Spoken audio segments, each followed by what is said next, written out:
அஸ்ஸலாமு அலைக்கும் ஃப்ரெண்ட்ஸ். இந்த மலபார் ஸ்டைலில் ஒரு ஃபிஷ் கறி ரெடி பண்ணிக்கலாம். இதுக்கு மத்தி மீன் தான் நான் எடுத்திருக்கேன்.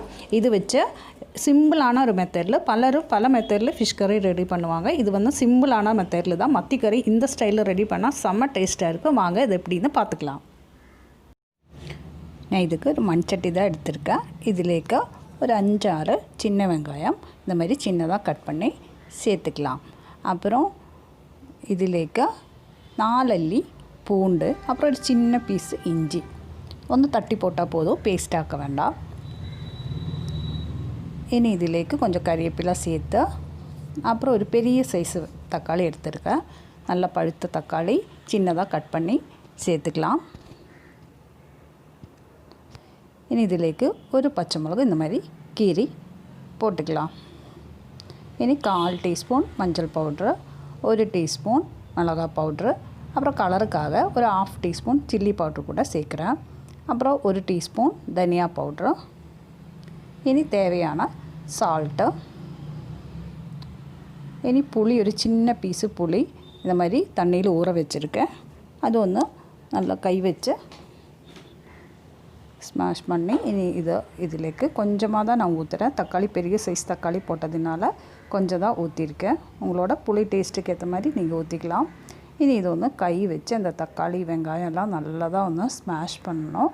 இந்த மாதிரி கை வச்ச டேஸ்ட்டு கொடுக்கும். ஸ்பூன் வச்சு பண்ணால் அந்த அளவுக்கு அது ஸ்மாஷ் ஆகாது, அந்த ஒரு டேஸ்ட்டும் வராது.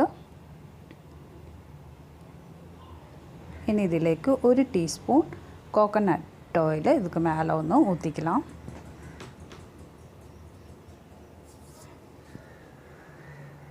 அப்புறம் கிரேவிக்கு தேவையான அளவு தண்ணி சேர்த்து ஸ்டவ் ஆன் பண்ணி இந்த தக்காளி வெங்காயம் எல்லாம் வந்து வேவன வரைக்கும் கொதிக்க வச்சுக்கலாம்.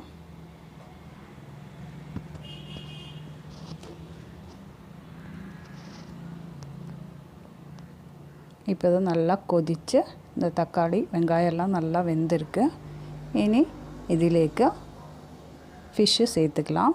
ஒரு 1/4 கிலோ மத்தி மீன் நல்லா மஞ்சளும் உப்பும் போட்டு கழுவி எடுத்து வச்சுருக்கேன். இதிலேக்கு சேர்த்து ஒன்று மிக்ஸ் பண்ணி கொடுத்து, அப்புறம் இந்த மீனை வேவுன வரைக்கும் ஒன்று அடைச்சி வச்சு வச்சுக்கலாம். ஈஸி மெத்தட், ஈஸியாக நம்ம செஞ்சு எடுத்துக்கலாம். ஆனால் செம்ம டேஸ்ட்டாக இருக்கும். அடைச்சி வச்சு வந்து வச்சுக்கலாம். இப்போ இதை ஒன்று திறந்து பார்த்துக்கலாம். பாருங்கள், மீனெல்லாம் நல்லா வெந்து நல்லா ஸ்மெல்லு வருது. இப்போவே சாப்பிட்ணும் போல் தோணும். இந்த சின்ன சின்ன மீன் இந்த மெத்தடில் நீங்கள் செஞ்சு பாருங்கள். இனி கொஞ்சம் கொத்தமல்லி கூட சேர்த்து அவ்வளோதான், மீன் குழம்பு ரெடி ஆயிடுச்சு. இனி இது ஒரு பவுலுக்கு மாற்றி வச்சுக்கலாம். சுடு சாதம் கூட செம்ம டேஸ்ட்டாக இருக்கும். இனி தாளிக்கிறதுக்கு ஒரு கடாய் வச்சுருக்கேன். இதிலேக்கு ஒரு 2 டீஸ்பூன் கோகோனட் ஆயில் சேர்த்துருக்கேன். அப்புறம் ஒரு 2 சின்ன வெங்காயம் இந்த மாதிரி சின்னதாக கட் பண்ணி சேர்த்துக்கலாம்.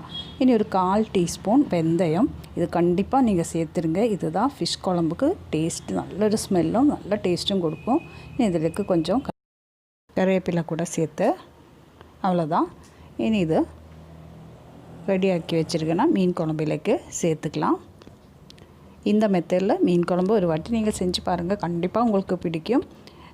நல்ல டேஸ்டான ஒரு மீன் குழம்பு ஈஸி மெத்தடில் ரெடி பண்ணி எடுக்கலாம். நீங்கள் செஞ்சு பார்த்துட்டு உங்களோட ஃபீட்பேக் எனக்கு கமெண்ட் பண்ணுங்கள். எப்பொழுதும் சொல்லணுன மாதிரி இந்த வீடியோ உங்களுக்கு பிடிச்சிருந்தா கண்டிப்பாக ஒரு லைக் கொடுங்க. உங்களை ஃப்ரெண்ட்ஸ் ரிலேட்டிவ்ஸ்க்கு ஷேர் பண்ணிவிடுங்க.